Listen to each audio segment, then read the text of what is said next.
What's going on, everybody? This should be an episode of some sort.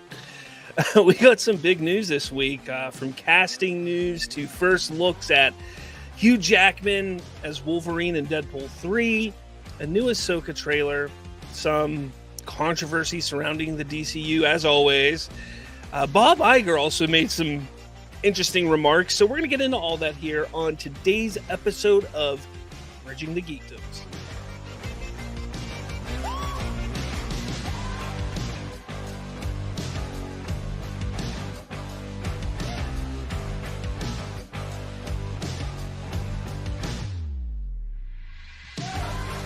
What's going on, everyone?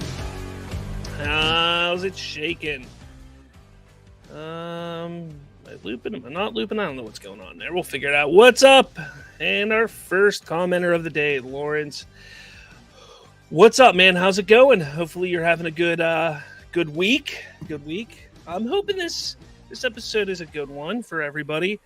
I'm feeling a little under the weather, though, so I do apologize right now. I'm hoping I don't cough too much. Just some sinus type of stuff. It sucks. It truly, truly sucks. All right, but how's it going, everybody? Yeah, it's been a week.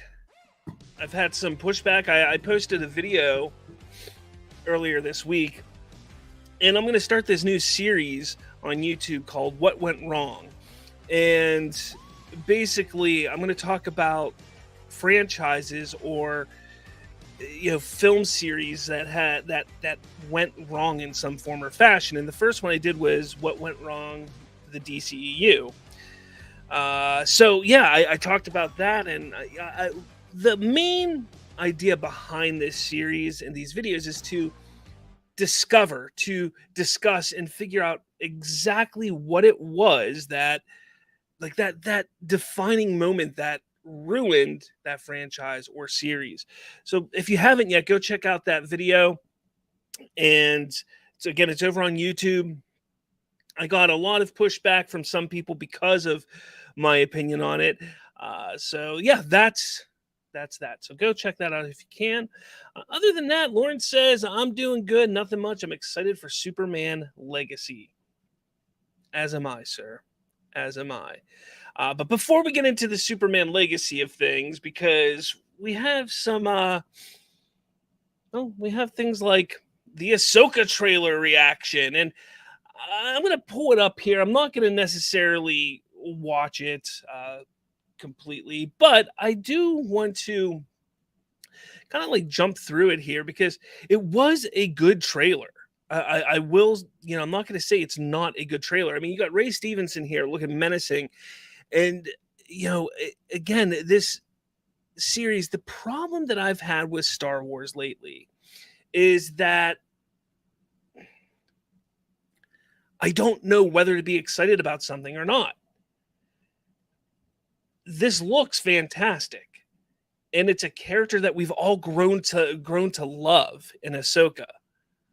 But you take a look at a film or a series like Obi-Wan, which truly, truly, truly, truly hurt because of how bad it was. Book of Boba Fett wasn't great. Mandalorian season 3 was rocky at times. So it's like, do we want to be excited for this? Because I do. I truly want to be excited for this. I mean, just stuff like this looks so amazing. Like, such cool shots that they're putting in this trailer and in this show. And we're going to have some cool action. We're going to have some cool moments. We're getting some of these characters besides Ahsoka. We're getting Chopper. We're getting Hera. We're getting Sabine. We're getting most likely Ezra. I mean, we're getting a bunch of things that we all want to see. But is it going to be good? Is this a show that everyone should be hyped up for? Is it? I mean, I want to be. I want to be more than anyone else probably because I love Star Wars. But I'm just having trouble right now, guys. I'm having trouble. Triton, also, I unapologetically loved the Obi-Wan show. Seeing Hayden and Ewan again was something I never thought would happen. Oh, man. Triton, disappointing me, buddy. That show should have been 100 times better. And it didn't. It didn't. Triton says, I don't have Disney Plus. That sucks.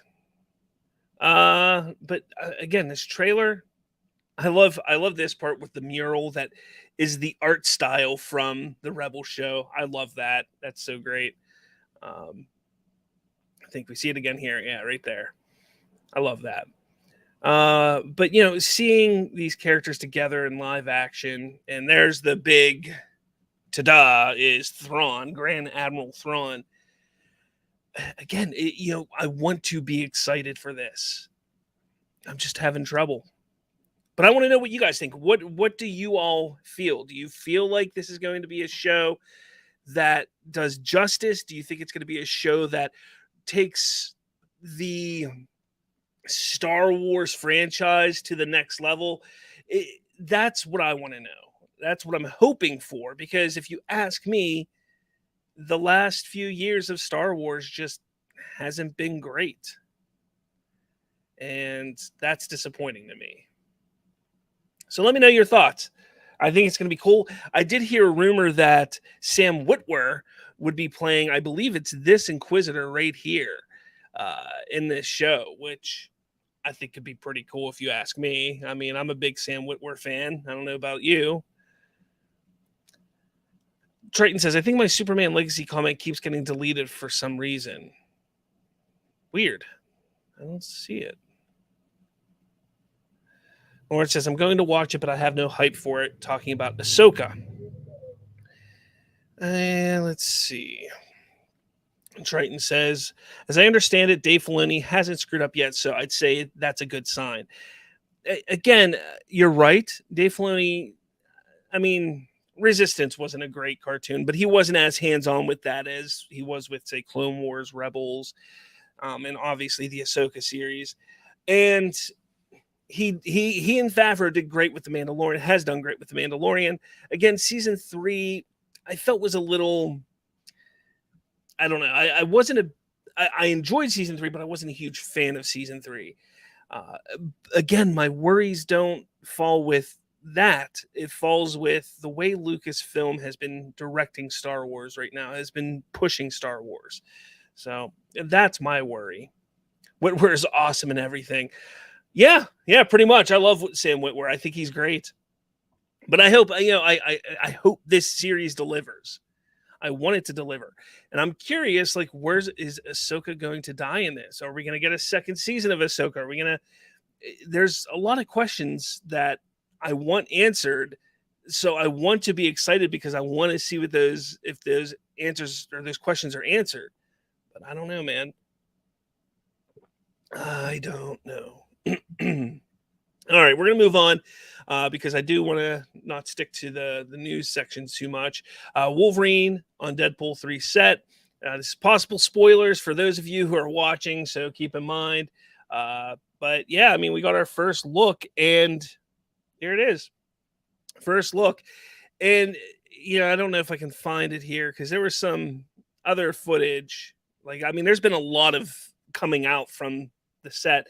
There were scenes of them fighting. There was footage, I should say, not scenes, footage of them fighting in front of a 20th Century Studios or 20th Century Fox logo, like where the fanfare plays with the logo and everything. It's all crumbled in the background.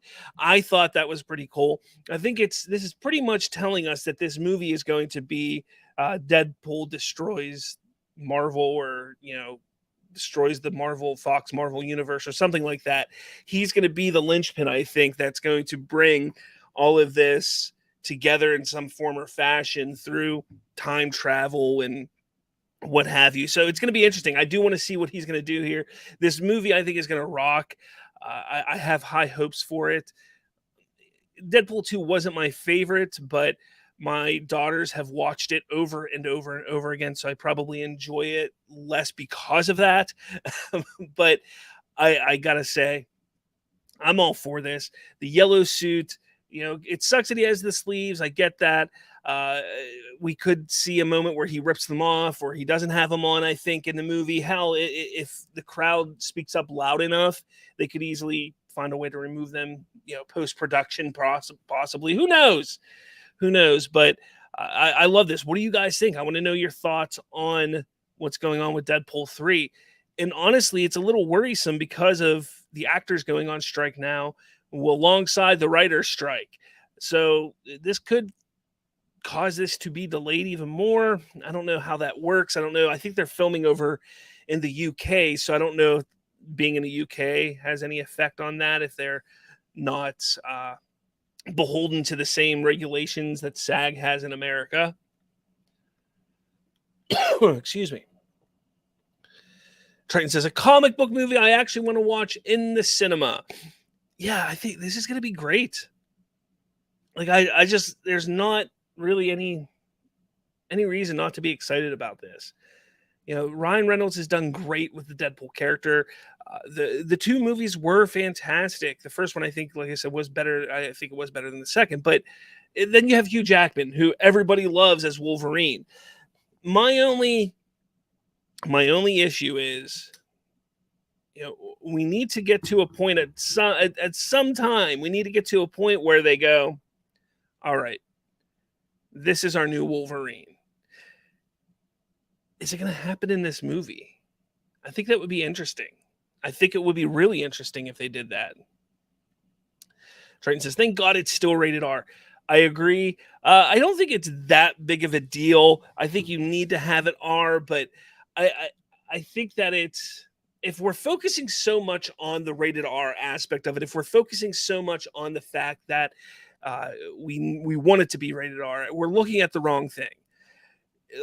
As long as they do well with the writing and the directing and everything, I don't care if it's R, if it's PG-13, if it's PG, I don't care. As long as it's a good movie. So, yeah, I mean, yes, I'm happy it's R because they're going to have a little more freedom in the way they handle the jokes and the characters. But I don't think that would have ruined my excitement for seeing a Deadpool film if it wasn't rated R. But I can't wait. I cannot wait. Next year can't come soon enough. But again, I have a feeling a lot of these things are going to get delayed again with these strikes going on right now. Triton says, recasting Wolverine is going to be the hardest superhero recasting ever. Over 20 years of Hugh Jackman. That's ludicrous. I don't envy whoever plays the character next. And this is the name that I've been saying for... When did Logan come out? What was that, 2015? So since 2015, 2016, whenever Logan came out, since then, this is the name I've been saying. Zac Efron. And everybody always laughs at me. Everybody says, no. Dude could pull it off. I have no doubt in my mind that Zac Efron could pull that off. Sure, there's other people out there that could do a good job, but Zac Efron would be my choice. Of course, I think that he should be Shazam in the new DCU. I think that would be my first choice for Zac Efron. But besides that, I think he would be a damn good Wolverine if they decide to recast and they need somebody. But I don't know if he's going to do superhero films. Like, you have to figure they've had to have come to him at some point by this time. I can't. I don't know why he hasn't been in one yet. I don't know. All right. Moving on. This one is interesting. So, obviously, Bob Iger is the big man in Disney. He's the CEO. He's the head of Disney. He was only supposed to be there for, 2 years, 3 years, 2 years, something like that. When they let go Bob Chapek, Bob Iger was brought in to fix the problems, fix all the issues that happened since he left in 2020, I believe he left. 2021, something like that. So he comes back, and then they extend him until 2026 at this point now because they're not able to get it done. And, I sit there and I understand why Bob Iger says this. And it's really interesting because he's not completely wrong. He was talking, uh, let's see, he was talking on CNBC, and he confessed that the studio has been putting out too much content on Disney Plus, which he believes is in part the reason for recent poor box office openings. He said that the last year, the two biggest box office bombs with a combined loss of almost $300 million each were Disney animated movies Strange World and Lightyear. The films had followed mainly straight to Disney Plus releases for Pixar Soul, Luca, and Turning Red under the now dismissed Bob Chapek. Meanwhile, post-Avengers Endgame, Marvel has been introducing TV shows to the streaming service that Iger thinks there are too many of, and has resulted in blockbusters like Ant-Man and the Wasp, Quantumanium, failing to cross 500 million worldwide. Iger said there have been some disappointments. We would have liked some of our more recent releases to perform better. It's reflective not as a problem from a personnel perspective, but I think in our zeal to basically grow our content significantly to serve mostly our streaming offerings. We ended up taxing our people way beyond, in terms of their time and their focus, way beyond where they had been. He then went on to point the finger at Marvel Studios in particular as one of those to blame, adding, Marvel's a great example of that. They had not been in the TV business at any significant level. Not only did they increase their movie output, but they ended up making a number of television series, and frankly, it diluted focus and attention. That is, I think, more of the cause than anything. I don't think he's wrong, and I understand where he's coming from and why he's saying this. And I've been saying this for a number of months. You take a look at phases 1 through 3, we had 22, 23, projects in that amount of time. But in phase 4, we've had 17 or 20 projects. It's absolutely insane the amount of content that has come out in that short amount of time. Excuse me. And that is a huge problem for sure. But I think he's pointing the finger at the wrong place here. And Triton says Marvel has saturated the entire genre. And again, I don't disagree, but I think that we got to look at Hollywood and their trends. Hollywood is interesting because they don't stick with a trend very long. I mean, you go all the way back to Westerns, and that was like a decade plus, where there was just Westerns were the big deal. Then you had that time where it was the sci-fi, the science fiction trend. You had the time of the 80s action-esque type of films. Then you had the 90s action-esque and spy thrillers. In the early 2000s, we started the superhero genre, but it wasn't quite there yet. That was kind of, we were actually more on the comedy side of that. Young teen comedies were like the big go-tos in the early 2000s.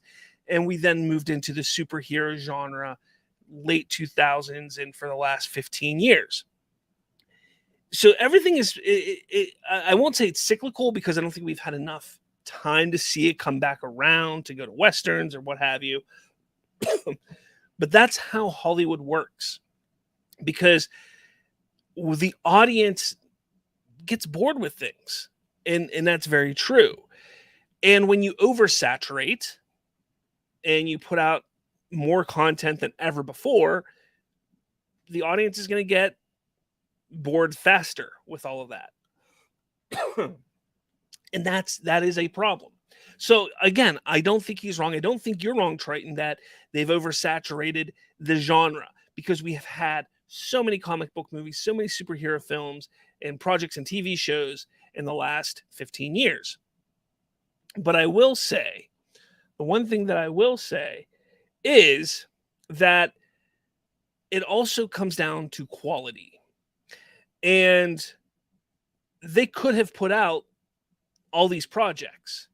Had the quality all been on par with what came out prior or better, I don't think we would be having this conversation. I think that movies would still be doing well. to a certain point. But we also have to look at the current climate of the movie going audience. It's not just superhero films that are failing. They talk about Pixar films failing. They talk, there's other films out there that are failing. You know what films are not failing? It's those low budget horror films, or those low budget rom-coms, or those, you notice the main word there, low budget. These higher budget movies aren't making the money back that they need to make back. Look, Flash failed, and it shouldn't have. Flash was a damn good movie, but it failed because the quality of those films has not been up to par for a number of years. Those types of films and TV shows just have disappointed. Secret Invasion is bombing right now on Disney Plus. It's not a terrible show, but it's not great. Because and that is the sign. That is what people need to look at, is the quality. So again, is the oversaturation part of it? Yes. But I think quality is part of it. I think the current trend with the movie-going audience is a problem. Look, there's been bad movies that, for the history of the world, since movies have been a thing, there have been bad movies. But the box office is down. Yes, it is up from last year, and it's up from the year before. But don't forget that 2020, 2021, 2022, we were dealing with the pandemic still, and we haven't fully recovered from that, in a sense, financially. Our country, the United States, if you're from somewhere else, I don't know how your country's doing, but inflation is wild here. And you have to decide, is it worth getting in the car, spending $10 in gas to go to a movie theater, to then spend $10 per ticket, to then spend $25, $30 on popcorn and a drink and maybe some candy, sit in a room for 2 hours and maybe enjoy myself, maybe not? When, crap, I need that money to buy food in the house, or to take my kids to dance class, or take them to piano class, or what have you. Those are the things that are going on right now in the world, and especially in the United States. So you have to take a look at all of that. So Disney Plus, the streaming side of things there are too many streaming services, but it's not the main reason why these movies aren't succeeding. Studios just need to say, look, we're not putting out a movie 30 days after we put it in theaters on streaming, and boom, you fixed the streaming issue. Because that's been a big problem. Why are they putting movies on streaming 30 days, 35 days, 45 days after it was in theaters? Don't do that. Don't release it on video 45, 50 days after it was in theaters. Granted, you may not be able to keep it in theaters longer, but you will train the audience that, okay, if I don't catch it in theaters in those 30, 40 days that it's in theaters, I'm not going to get to see it for another 6 months. So you have to make them go to the theater. And I think that's another issue there. All right. Let's see. What have I missed here? Triton says, you can easily go out, buy relatively cheap if you look hard enough, and binge the entire Infinity Saga. The shows make playing MCU catch-up impossible without Disney Plus. Be interesting to see how the upcoming Star Wars films do at the box office, unless things change by then. So I'm going to stick to your first comment here, Triton, where you say you can easily go out, buy, and binge the entire Infinity Saga. The shows make playing MCU catch-up impossible without Disney Plus. I have to say that Marvel has done relatively a good job in having those shows connected, but not connected at the same time. The only one that I would say would truly benefit watching, like the only show I would say you would truly benefit from watching before watching the movie that is connected to it, is WandaVision. But even then, Doctor Strange and the Multiverse of Madness negates WandaVision, thus making it pointless, but also almost making it required. You're almost required to watch WandaVision to understand her motive, but Doctor Strange and the Multiverse of Madness negates what the finale of WandaVision was and her realization and her development in that show. So to me, I think they dropped the ball there, but I think that's probably the closest and the only real show that you'll get anything out of watching. Everything else has been pretty disconnected to a certain point. Thankfully so, because She-Hulk was terrible. Getting to your next thing here, being interesting to see how upcoming Star Wars films do, and you're not wrong. It will be interesting to see how the next Star Wars films do, because the last three, well, four were billion. No, not even four. Last three were $1 billion movies. Last few were $1 billion films. Again, and I want to stress this, right now, the way our economy is, the way the audience is, the way that we look at quality, we are not going to see many $1 billion films. And the $1 billion number should not be the bar, ever. Ever. The $1 billion number should not ever be the bar on whether something is successful or not. And that's what a lot of people say. And I know you weren't saying that, Triton. So don't, I'm not saying you said that. But that's what a lot of people say. And, the success, and Bob Iger kind of says it really well here when he's talking, or was it him? No, it's the Express or CNBC or whomever is writing this article. They say, and Ant-Man and the Wasp failing to cross 500 million. See, 500 million used to be the bar. It used to be that bar, like, can it cross 500 million? Because most films would range in being made between 100 and 200 million, with you then double the cost with marketing. You're looking at $150 million film. Total cost with marketing is like $300 million. So that 500 million was typically your mark to say, was it successful? Was it not? And that was a lot closer to what we should be looking at. And we still should be looking at that. Except for you have movies like Indiana Jones, which cost $300 million to make for no damn reason or whatever. I don't know how much it was, but I know it was more than it should have been. But that's what we should be looking at. And so quality, expectations, and changing the way things are released, I think, is what's going to solve this problem for not just Disney, but all studios. Triton says, isn't Loki required because it introduces Kang, and Falcon and Winter Soldier required as it properly establishes Sam as the new Captain America?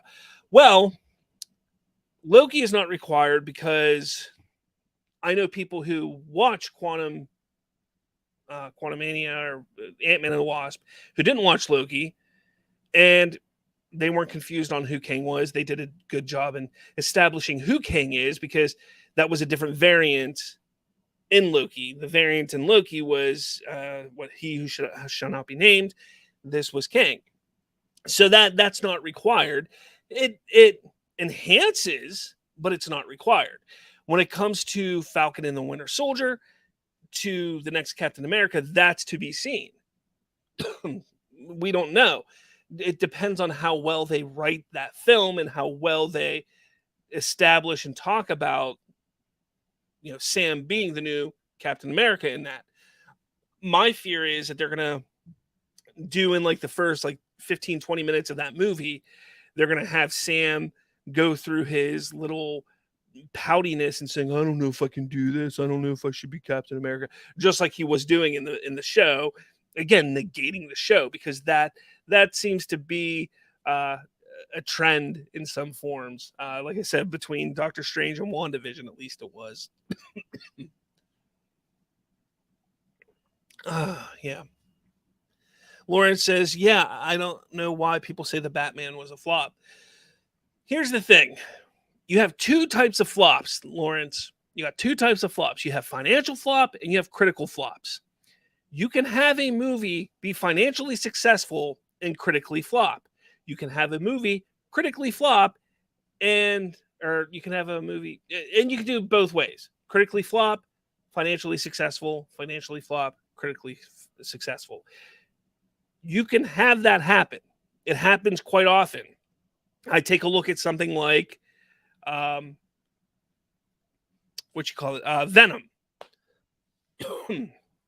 That movie's terrible. Terrible. It should be a critical failure. It should be like, if you're a Rotten Tomatoes guy, it should be like a 1 on the Rotten Tomatoes scale. It's not. It's higher than that. I don't know what it is. I don't care what it is. But it was also financially successful. I take a look at The Flash. The Flash was a damn good time. And it's a critical darling. Critics love it. People love it. Yet, it made what? Not even $300 million. I don't even think it made $300 million. So it's possible for that to happen. So you have to remember that. The Batman, on the other hand, Batman was critically loved, audience loved it, and it made a lot of money. So I don't think it's a flop in any way, shape, or form. I don't like it, but yeah. But it's interesting. It really is interesting. This is a conversation that needs to be had.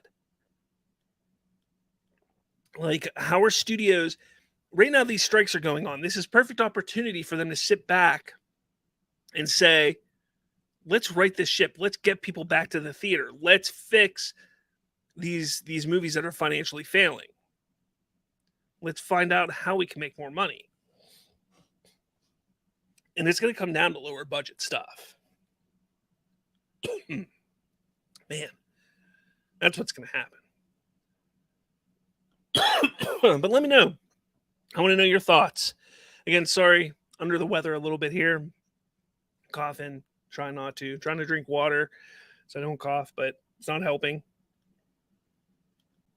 So let's get into our final topic. Superman Legacy casting news. Mr. Terrific, Hawkgirl, Green Lantern. And not only that, but we got what's his name? Metamorpho also. Let's take a look. Let me pull this up here.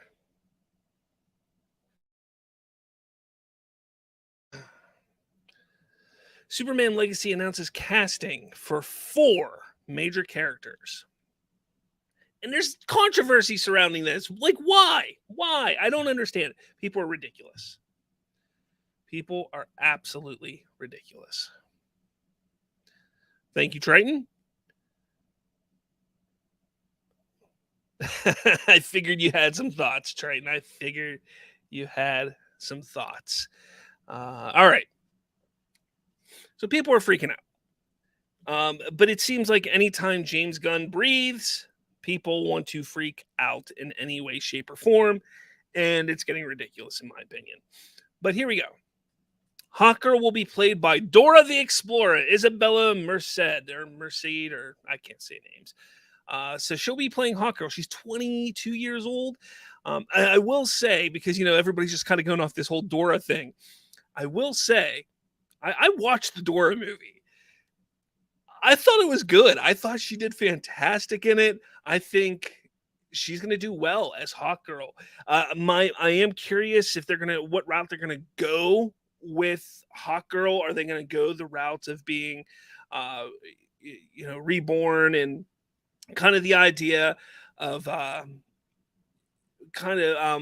is it called? With the Egypt and that backstory. Are they going to go with Thanagarian as being a planet, that kind of stuff? So I'm curious on how they're going to utilize her. But heck, I am all for it. We got Edie Gathagi. I can't remember. I'm terrible at names. But he's going to be playing Mr. Terrific. Now, he was in X-Men First Class, as pictured right here. He was a character that can't die, but died in X-Men First Class, which is annoying to me. But he will be playing Mr. Terrific, who's one of, if not the smartest man in the DC in the DC comic series or comic books. So I'm excited for this. I am excited for this. I think we're gonna get these characters brought into the DCU. So down the line, they're there. They're going to be able to be used. This isn't necessarily going to be a huge ensemble. This is going to be a Superman film, but you need to make sure that you establish that there are meta-humans, that there are superpowered beings that are already running around and protecting the planet. We also got Nathan Fillion. This is the one that a lot of people are not happy with. Nathan Fillion will be playing Green Lantern Guy Gardner in Superman Legacy. I think he fits the role really, really well. I do, minus not having red hair, but you can get past that. But I think he fits the role great. A little older than I would think Guy Gardner to be, because he was. I don't think that they should be using somebody, but I take that back. I won't say he's too old, but the perception of his age is what is really hurting his casting, for sure. Anthony Kerrigan will play Metamorpho, the Element Man, in Superman Legacy. So this is a hero from 1960s, Metamorpho. He sports a very weird design. I'm kind of reading this from here in all the comics, and has been around since 1965. His name is Rex Mason, a soldier of fortune. He was cursed by the Orb of Ra in the Egyptian tomb and gained the ability to shapeshift and change his body into any element or combination of elements. Metamorpho had his own series in the 60s, which spawned a groovy vinyl record with a catchy theme song. Over the years, he's been a member of teams like the Justice League, Batman's Outsiders, the Doom Patrol, and most recently, the Terrifics, Mr. Terrific's own team. Maybe that's what they're doing, people. Maybe they're doing the Terrifics. Could be interesting. But those are the big casting news. So, we got Corn Sweat as Superman. We got Brosnahan as Lois Lane. And then we have these people in their roles. But why are people angry? I think, Triton, you may have something to say about this. Snyder got flack for introducing Batman and Wonder Woman and teasing Flash, Aquaman, and Cyborg and BVS. Meanwhile, Gunn is just shoving half a dozen characters in the Legacy and no one is complaining. Well, first off, Triton, there are many people complaining. Many people complaining. But let's look at this logically for a second, Triton, okay? Because I want to explain something. A lot of people have forgotten what was going on in 2015, 2016 on the build up to Batman vs. Superman. A lot of people don't realize or don't remember that there was massive hype. Fans were excited. Where the people that weren't excited were the people who were not into Snyder's the way that he did films. They weren't a big fan of Man of Steel. Maybe they didn't like Ben Affleck being cast as Batman. So those were the people who were not excited. On the build-up to BVS, we knew that we were going to see Aquaman in it. We knew that Wonder Woman was going to be there. We knew Batman. We knew Superman.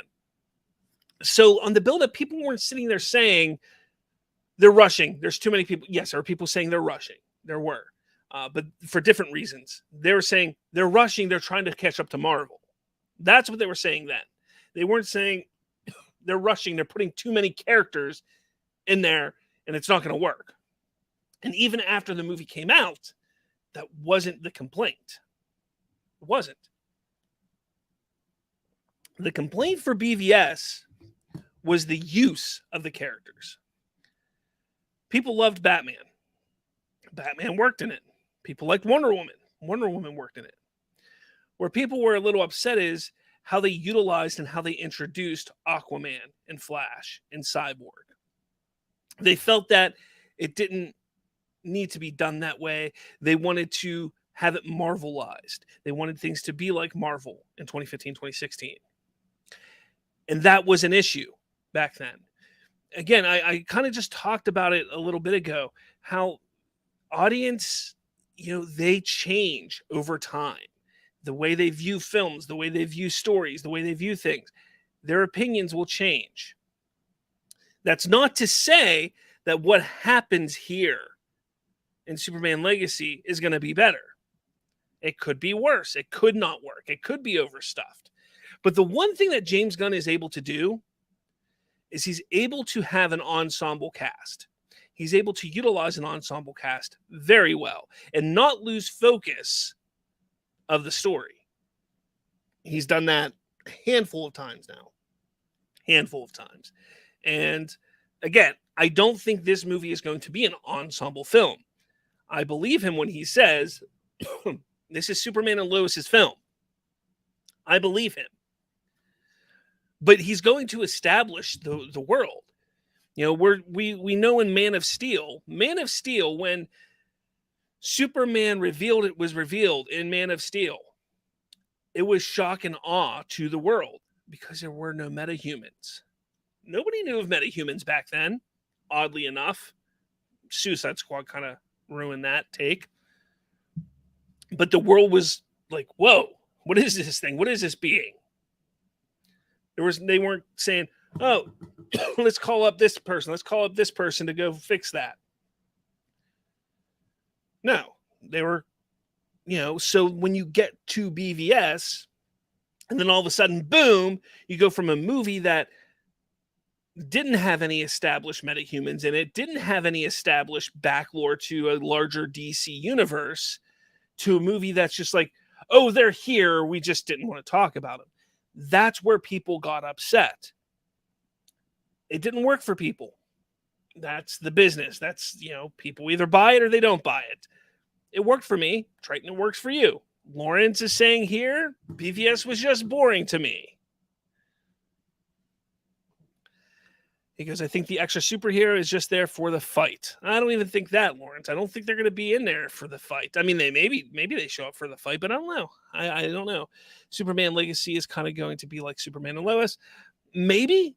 I don't think it's going to be like Superman and Lois that like you're thinking. I think it's going to be establishing the type of relationship that Clark and Lois have, the type of relationship Superman has with other heroes, with the world, and going to build from there. That's what I think it's going to be more like. Triton says, I'm aware the hypocrisy is ridiculous. I'm sorry, I don't see the hypocrisy there. I don't. Because nobody was saying that until they saw the movie, because they were giving it a chance. They wanted to see how these characters would show up and how they would be utilized and how things would play out in the movie. Again, the people who were saying they're rushing it were the people who were big Marvel fans and saying, oh, look, they're just trying to catch up to Marvel. You can't say that here.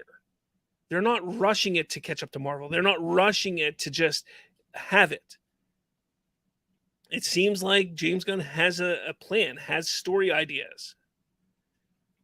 And I think, again, I'm not saying that you have to see Superman Legacy, not saying anybody has to see any movie, but to properly criticize, to properly sit there and say, oh, this is the same thing, or it's hypocrisy, or it's people are ridiculous, you have to see the movie, and we have to see the reactions at that point. Because I'm going to tell you right now, we're going to see other heroes cast for this film. Same thing's going to happen for Brave and the Bold. Same thing's going to happen for the Green Lantern show. There's going to be multiple characters in all of these things. Because that's what the people want. That's what is going to get people in seats. That's what's going to get people to put their eyes on the screen. Who's going to pop up next? And it's not going to be like oh, who's going to, well, I'm going to see who pops up next. You're going to go and see for the adventure and the story. And then you're like, I wonder if, oh man, look, it's Condiment King. Yeah, I don't know. I'm just pulling names out of my ass. It's onomatopoeia. That's one character I would love to see in live action. But you're going to see more heroes, more villains popping up than we've ever seen in Marvel or in DC, in the DCU prior. And again, it's all about how it's executed and how they're utilized. That is the big thing. Justice League anime Unlimited style. Yes, that is a great example. I love that you say that, Lawrence, because that is a good example of it. You go watch Justice League Unlimited, and up in the watchtower, you have what, like 200 superheroes up there, and they're just there. 90% of them aren't even talked about in most of the episodes. They're just in the background, and you'll see, Red Tornado. You'll see, I don't know, Mr. Terrific in the background. You'll see these characters back there, but not necessarily being used. If this is a world that's already established with heroes within, let's just say, Metamorpho lives in Metropolis, and there's an attack on Metropolis. Sure, Superman's going to show up, but you know who else is going to show up? Metamorpho. That makes sense. That's how that works. If you have heroes living in the same vicinity and there's an attack, all the heroes are going to show up, unless you're Batman. And well, I don't need to show up. Superman's got this. Or if it's Gotham and he says, nope, this is my territory, everybody else stay the hell out. That's pretty much it. And I think that's how it's going to work. I think that there's going to be something that happens that all these characters are going to be brought together for a short scene, maybe two, and they're going to establish that there's a Green Lantern. You're going to establish that there's a Thanagarian. Mr. Terrific could be, maybe he's the one talking about putting together the Watchtower. Maybe we're going to get the Watchtower. Who knows? But regardless, there's no hypocrisy here. There's no reason to sit there and say, oh, well, people are just saying this. People are just, excited because it's not Snyder, or people are being, hypocritical because they didn't like this in 2016. Again, it's different circumstances, different situations. The audience looks at superhero genre differently than they did in 2015, 2016. I just talked about this on Twitter the other day. People sit there and they're trying to say, people are moving the goalposts when it comes to, a successful film. BVS was supposed to make $1 billion, but, James Gunn's movie, that's going to have to make $2 billion with all the characters. It's like, no, you're not understanding the time frame. In 2016, the superhero genre was at its peak. It truly was at its peak in 2016. You almost couldn't miss with a superhero film. And I'm not saying that BVS was a failure, that it flopped. It did not. Financially, it was successful. But when you have a movie that touts Batman, Superman, Wonder Woman, the expectation is $1 billion. It did not hit that $1 billion. It didn't hit that $1 billion at the peak of the superhero genre in the film industry with Superman and Batman. So there was a reason for that. What was the reason? Well, critically and fan-wise, it wasn't received well. And there you have it. Sure, made over $100 million, still financially successful, but the expectation was $1 billion. Today, in 2023, 2024, the expectation can't be $1 billion. The expectation can't really even be $800 million because the superhero genre is on the decline. And just like that, you also have to take a look at, okay, how are fans looking at the superhero genre now? They want different types of stories. Zack Snyder, in my opinion, Zack Snyder was just too soon. If they would have waited until 2019 to start Zack Snyder's arc, I think it would have been fine.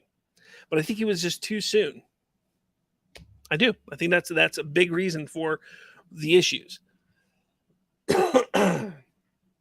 Lawrence says they need to stop putting all the big in 1 month together. I don't know what you mean, Lawrence. I don't know what you mean. I don't know. I'm excited about Superman Legacy. I think again, you said earlier, Lawrence, James Gunn is cooking. This is going to be a fun movie. At the very least, it's going to be a fun movie because that's what James Gunn does. He makes fun films. But yeah, let me know your thoughts on all of this. I'm going to start ending the show here. My throat's killing me. I just don't want to keep coughing. But yeah, let me know your thoughts on all of this. Everything we talked about. Turn the comments. I want to know. Or is just putting all the big movies in the same list?